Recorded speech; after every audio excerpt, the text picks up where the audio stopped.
Hi, my name is Mark Johansson. I am one of the pastors at our church in LeSource, Minnesota, and I guess I'm the organizer behind a group of churches that are going on a mission trip again to Mexico this spring. And we had a leadership meeting about a week ago, and it was asked, hey Mark, if we ever want you to come and do a Skype with our parent meetings or come on site, could you? I said sure, but then I thought about it. I was like, yeah, I'm definitely game for that, but I thought, you know what? If there's anything I can just throw out in advance to help parents and families know what this trip looks like, I'll do that too. So I'm going to throw out this video, and if any of your churches have any other questions you want to throw at me, I would love to try to field them and take a run at them. Let's see.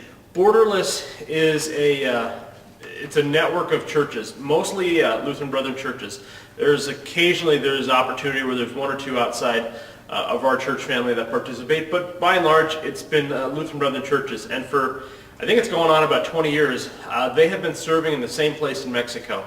I first got familiar with Borderless when I lived out in the Seattle area, and I was a pastor at a church out there. I worked and I went with them 3 times, and then I pastored a church in Pennsylvania, and I was the speaker that went to Mexico, and now this year will be my 3rd with the LeSource Church. So I've gotten to go 7 times, and it is one of my favorite mission trip experiences that I've been a part of, because there's so much about it that just speaks to what matters to me when it comes to missions. I've done short-term trips with companies that you hire, you pay a big tuition fee, you go and you have a great week.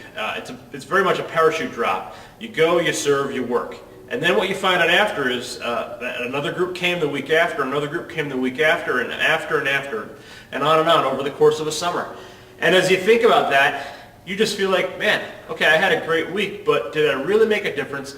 Do I really have long-lasting relationships with the people that I served? Who's going to follow up with them? Those are things that I wrestled with as I started to do trips with organizations like that. And as I compared that to this, I see the fruits of this partnership. It's significantly lower cost because nobody's making a profit off of us. That's nice. That's just bonus. But we get to have an ongoing relationship with a local church in Mexico, a church that no other organization, no other partner like this is having with them.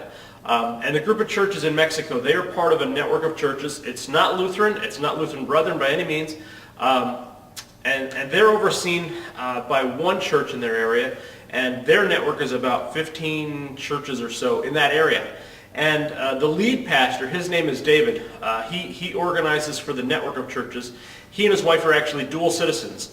She is a teacher in Yuma, Arizona, and he is a pastor in Mexico, and they go back and forth across the border all the time, which is one of the things that's it's good for us, because it means that, yes, we have a contact in Mexico, but we also have somebody who understands some of the concerns that Americans might have. That being said, it's just a fun partnership, and David he's been networking us with the churches that he oversees, and for the last this will be the 3rd year, our group of churches has served in an area called Silva. There's a smaller little village, but the area is called Silva. And the first year that we went there, the pastor had been the pastor of the church for about 8 months. And now the church is going well. It's growing. It had been a church years before, then it just stopped. And we've been able to come alongside and be a partner with them. And that's a very exciting thing to be a part of as well. The churches from the Seattle area, they have sent, on the low end, 100 people, on the top end, 200 people for the last 20 years to this area to serve.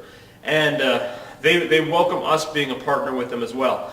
And their organization's name is Borderless. We've just said we're their daughter organization. We're Borderless Midwest. They run all the big details, and just for the fact that we just run the details of how we figure out how to get our group and encourage others to be a part of our group and work on the service projects that we're going to be a part of while we're in Mexico. During the day in Mexico, this is your typical schedule during the day. Everyone sleeps in one base camp village. That village is in a village called Muscatal. This is the village that Pastor David is the pastor of. Muscatal is about, if you were looking at the map of Arizona and Yuma, it is about 3-4 minutes over the border, and then about 8-10 minutes to the west. So you enter in through Arizona, but you technically go basically directly under California. So if you're trying to figure out where this is, that's where Mesquite is. And while we're in Mesquite, all the people that are a part of Borderless, we all camp there, live there, shower there, eat breakfast, eat dinner.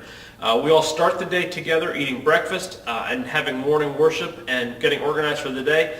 Then all of the groups go out to 6 to 8 different work sites and they serve at their work site. Then they come back at night and they eat dinner, have evening worship, evening closing time, and then get ready to go to bed and do it all over again. And that cycle is repeated for about 5 full days. One of those days you've got a break kind of for church. You spend the day at your work site but worshiping with them and doing whatever else is able to be done. And then there's a half a day that's spent at the market, which is about 20 minutes in the other direction. People always ask, is it safe to go to Mexico? I can say that, and I know Colleen, who runs the trip, Pastor David, who organizes on the Mexico side, that in all the years, 20 years, that this has been incident-free. They haven't had any reason to question, is this safe, is this not safe? I was doing some research trying to figure out, okay, what else can I share? And there are 20 border crossings from the U.S. into Mexico. And there are 3, the top 3 for safety, reported safety, are 2 of those 3 are the ones that we could use for our crossing into Mexico. I will tell you that I feel very safe while I'm serving in Mexico. The villages that we sleep in are 400 or 500 people, dirt roads, not a lot of traffic, not a lot of stuff going on. It's a lot of migrant workers that work there and that live there, that work the fields, and it's very safe.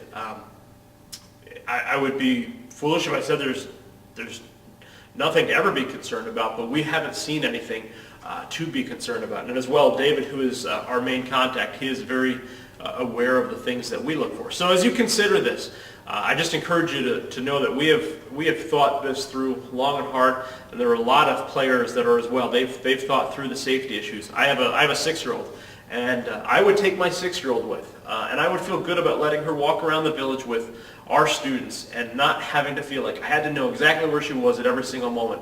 And being somebody who was actually born in New York City, I couldn't say that about if I was trying to do this with her in that setting. That being said, I won't be taking my daughter with because she's in 1st grade and we don't want her to miss school. But that's just a little bit about the safety side of things. Let's see, what else can I tell you? Our hope has been to build a partnership between churches in the Midwest that would go on a yearly basis of serving in our village. Our village is in this village of Silva, and that's where we have been the last 2 years. We're looking actually to expand. We're hoping that, okay, this is the 3rd year in a row now that the Midwest group will have come. We're hoping that our group is getting bigger. We believe it is. And we're hoping that in the future that we'll even have more churches that will want to be a part of it. And the hope was that we could get to a place where we were rotating on and off. Like if a church said, I can't do this every year, that we would say, all right, what if you go in 14 and you go in 15 and we go back and forth? And that's what we're really working towards. I don't know how soon we'll be at a place where we can do that, but we have more churches in the mix this year than we ever have. 2 years ago when we went, we traveled by bus. And our students in our church, they were a little apprehensive. Bus, that doesn't sound fun. 30 hours on a bus, really? And the bus was financially 2 years ago. It was a huge win for us. It made life incredibly easy. And then last year, when we were looking at doing the bus, they were very excited for the bus. And then we didn't think we had enough numbers to do the bus. So we flew instead, and we had a plan B. And our students all were like, I wish I was on the bus. Even as we flew, they wished that we were on the bus. We've hired a Christian company. It's owned by a husband and wife who are believers, and they hire Christians to be their bus drivers, and they service predominantly churches, Christian colleges, things of that nature. The bus driver that we had 2 years ago, he's one of the ones we've asked to have this year. He and the owner will be our drivers. They'll take turns and shifts, and one of the drivers will not stay with us the entire time, but the one driver that will, for 10 years, he was a pastor. and for 10 years he was the principal at a Christian high school, and he's done lots of trips like this. It was just one of those added bonuses when we were part of the trip that we found out along the way. The bus stays with us the entire time. It goes everywhere we go. This year, the one thing that we're looking at doing is changing or adding is we've set up the bus payment that we need 20 to 28 students to pay for the bus. That way we can always keep the price for the adults at the same.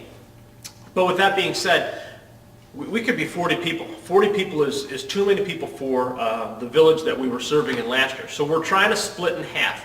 Send half to the village of Silva. That would be, if you went on the trip before, you would most likely go back to Silva, and the other half would go to the village of Algodones. And the two are just 2 miles apart, but they're far enough apart that they can't go to the same church. It just doesn't make sense when you don't have, well, it's just walking dirt roads for a lot of the folks. So we're hoping to add a second site of Algodones, or of Pascuaro. And that would be a place that we would serve as well. And as we prepare our students and our teams, we'll be preparing them both at the same time to basically be able to do the same sort of ministry in both settings. So as you think about the trip, that's the one hope that we hope to add to this year's trip. Who is this trip for? I'm going to kind of read off of a worksheet that I gave out to our families at our church.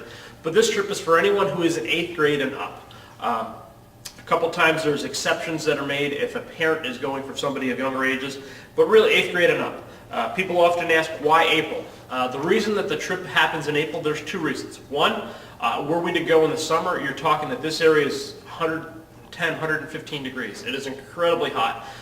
We would not want to be there then. And then it is always held the week before Easter because that is a week that the kids in Mexico have off of school, so that we can do the ministry that we're trying to do. And what is the ministry that we're trying to do? What does that look like? There's basically 3 hopes that we have that basically every team has every year. One is there's some sort of construction project, and we're working on at least the village that will be served in Silva, of having a team come down 3 days before our bus, or at some point months before our bus, to build a roof or to replace the roof at the church. That's what we're working towards. Last year we put a chain link fence of about 150 feet. The year before we built some bathrooms. This year we're hoping to do the roof if we get enough people in the mix. And then Pascuaro would have its own construction project. In addition, there's a women's Bible study that goes on. So we've got a couple of moms from our group that lead a Bible study with the pastors' wives in their own place. And while that's going on, the rest of us are basically doing just maybe some light construction or working with the kids and running the VBS. And the VBS really is the big piece that happens. It's not something that happens normally. People are working during the week. They can't pull this off at this time. So whoever's able to help us from the local church does. And whatever else that they're able to do, it's great. But that is basically what the project looks like.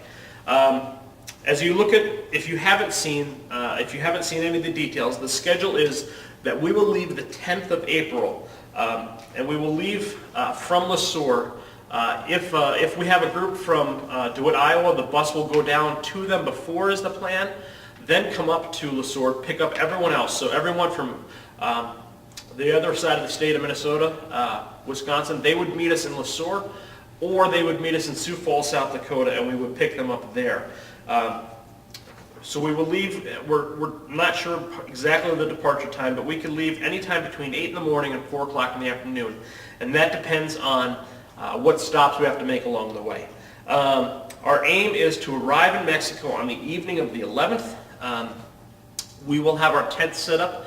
We'll have to do that as soon as we get there. A couple of tents will maybe be set up for us in addition. And then the 12th to the 16th is the 5 full days that we're in Mexico. One half of those days is spent at the market. One half of those days is spent in the afternoon at the church. But the rest of the time is spent doing the VBS, the women's study, and the construction project. And then on the 17th, it's still a VBS day, and we still wake up. But when we wake up, we pack up, go out to our sites, and we spend the last morning at our sites, closing opportunities for our VBS, kind of a party, and then around lunchtime, we head off straight from there back to the United States. Once we cross back to the United States on the 17th, our group will be showering somewhere. If our numbers are strong, we're going to be looking for some sort of like indoor water park, not to spend a whole day at, but to spend 3-4 hours at, to get clean, relax, and be ready to ride on a bus for the rest of the way home. And then our aim is to arrive back in Le Sueur on the morning of the 19th. That should be a Saturday morning, and that should be the Saturday right before Easter.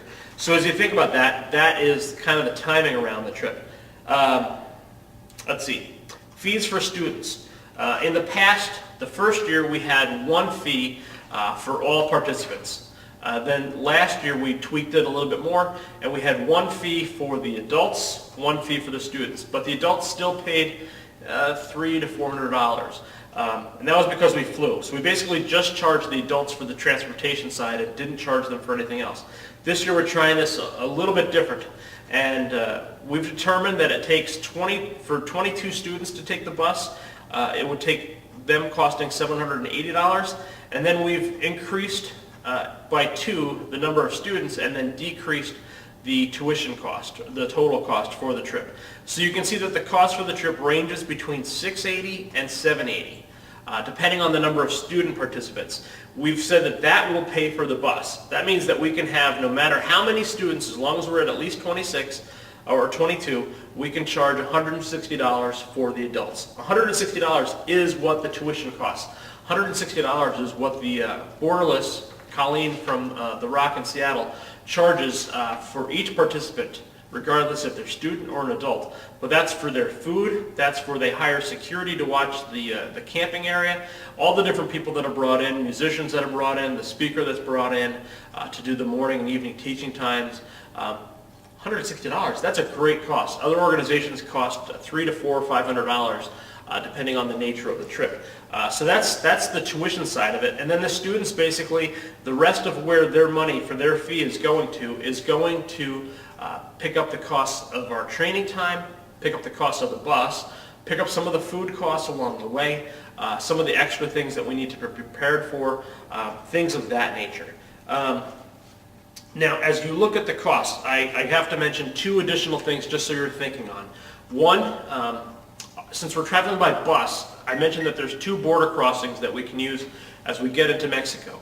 Of the 2, only one is fit for commercial vehicles. So we'll be using the one that's for commercial vehicles. And every year that you go to Mexico, there's always a chance that this happens, that a border crossing tax is required. Sometimes it can be $25 a person. One year, instead of being taxed the $25, they just gave us a fine of $180 that covered the whole group. That was better than $25. If we are fined, if we are taxed that $25 fee, we will ask that every student pay for that out of their pocket. We just want to put that up front, that's one of the things as you have spending money on you. If we need to collect that, that's how we will fund that. We're hoping that we don't need to collect it, and we haven't really paid that fee, that fine, that tax just yet. And then the second thing related to the cost is that there is a deadline date. And the original date was the 15th of November. We've pushed it back to the 1st of December. But that is the date when all the applications are due in. So if you're thinking about applying, please get your stuff to me. And you can see the address and all the details on some of the brochures and on some of the website information. But to me, by the 1st of December, anything that comes in after that, we've put a hey, regardless if you're an adult or a student, it's $100 more. And to be honest, we don't need to charge $100 more. We'll just use that as a part of our gift and a part of the way that we serve in the church in Mexico. But we're really hoping that we can have all that stuff in advance. And the reason is because in the event that we didn't take the bus, we need to plan B. And that gives us plenty of time to plan B. But we're really trying to push that things are turned in before the 1st of December. Your fees that the students and the adults will pay, that includes your transportation, most of your food, the tuition. It covers about 8 meals. It does not cover about 8 meals while traveling, and nor does it cover the cost of your passport. If you don't have a passport, I need to encourage you to go begin that process now. And today, as I record this, the government shutdown is happening right now, and I don't know how long that's going to last, but I think one of the pieces that's going to be slowed down or stopped because of that is the passport. And as you get passports, here's one of the things that I have to tell people this every year. And some years people just they didn't hear this, they didn't get this, they just said, oh, I don't need to do that. There are two types of passports that are legal documents to get into Mexico. There is your traditional passport, which costs $120 whatever dollars, and then there is something called the enhanced driver's license. The enhanced driver's license, for all technical purposes, works just fine to get in and out of Mexico when you're driving or walking. Here's the detail, though, that explains why that is not an acceptable document. Pastor David, who is our contact in Mexico, as he organizes the trip and as he organizes some of the details for us, he is able to go to the local government to get us exempt from some different details related to our time in Mexico. And as he gets us exempt from that, he has to turn in a list of all our participants, and included with that list is our passport numbers, not an enhanced driver's license number. And the benefit of him doing that for us is that sometimes local authorities can say, if you've been in Mexico for more than a certain amount of days, there's a tax that gets paid. Or there's that you have to leave the country and come back in, even if you walked across and walked back in. Something to that nature. By him filling out this form, none of that stuff matters. It doesn't even, from what I understand, cost him to get that form filled out. But he needs our passport numbers. If anyone has an enhanced driver's license and wants to use that, you will not get on that list. And that just makes things messy for him when he's got this list of, I've got all these people that are here, but okay, no, I can't count this one, and numbers don't start matching up. So if you're planning on going, if I can encourage you to begin the process of getting the passport if you do not have it, and if you've went in the past and you have the enhanced driver's license, I still have to ask for you to get the passport. It just makes life that much easier. What's next? I mean, I just encourage you to pray about this, to think about this, and as soon as you're ready to apply, to get the application in. We've asked that churches, if they're going as a church, that churches would collect all of the applications and then send them to me, and then send at least a deposit. I'm hoping for $50 per person. $50 tells me that you're serious. $50 is also, it helps me be able to start pay some of the deposits that I have to pay. We have a big payment to the bus company once we're positively sure that we're going with them, that we need to make very quickly. And I need to have some money in the checkbook to make that. So that's really why the deposit is there. For those of you from Word of Life, there are lots of fundraising opportunities that you can take advantage of as well. I won't speak to those, but I will speak to two last things. Training. We've got a training weekend set up, and that is February 16th and 17th. That is a holiday weekend. That is a Sunday and Monday. Students mostly should have that Monday off from school. Inspiration Point also holds their senior high camp that same weekend. And right now, a lot of the participants that are looking like they're going to pan out are from that side of the state, that side of the area. So we plan to do the training there at this time. If more of our participants are from, say, the Twin Cities or the Wisconsin, Iowa side of things, we'll probably shift the training time to Word of Life, which is what we did last year. But we've made this a requirement that you attend the training thing. And for those that were not able to do the training last year, like on site, we had them Skype in. We had them at the very least say hi, and we tried to walk them through as much of the details as we could. We find that this is a very valuable piece. We've got students that are coming together. Some students, they're the only one from their church. So getting people to know who each other is, to know how they're going to work with each other, that is a huge win for us. So as you consider this trip, basically how I put this is, as you look at the trip dates, April 10th to the 19th, also include February 16th and 17th. It's just, we've said this is a requirement for all students. If you're an adult and you have to work, we understand.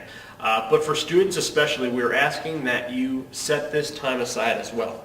If you ever have any more questions, borderlessmidwest.com is our website.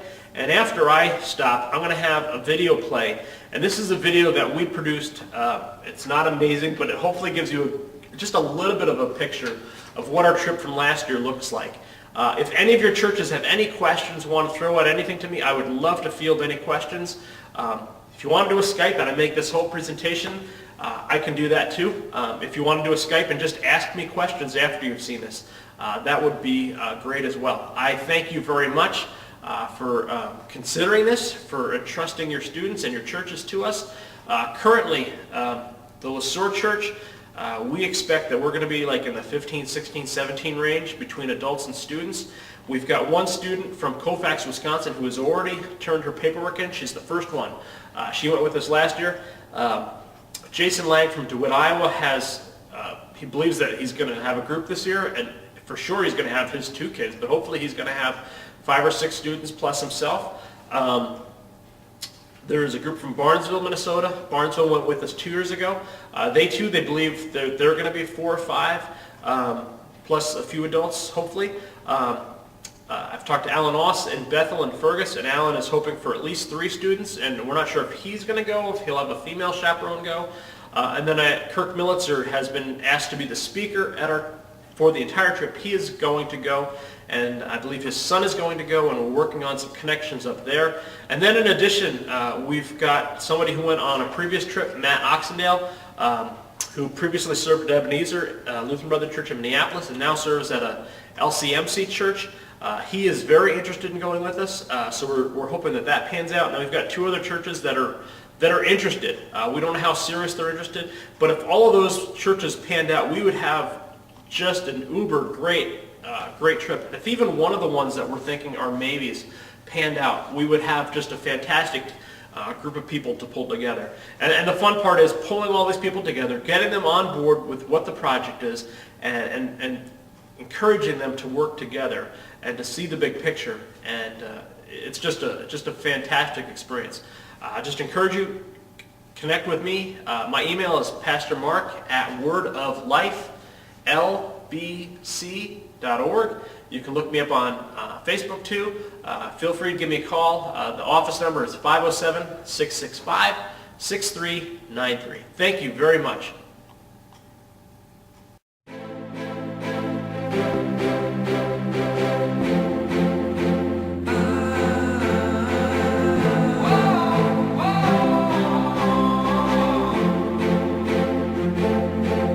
Little hands, shoeless feet, lonely eyes looking back at me. Will we leave behind the end?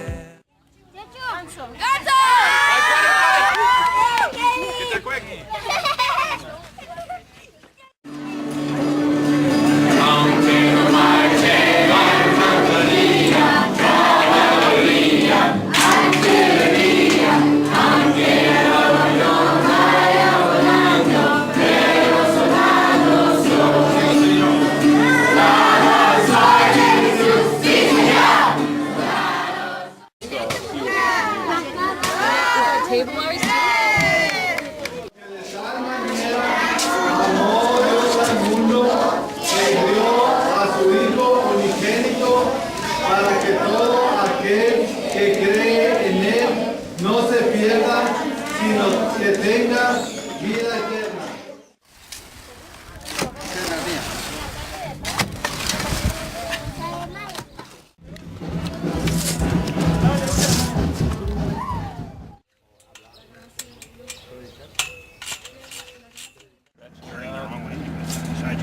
It doesn't change.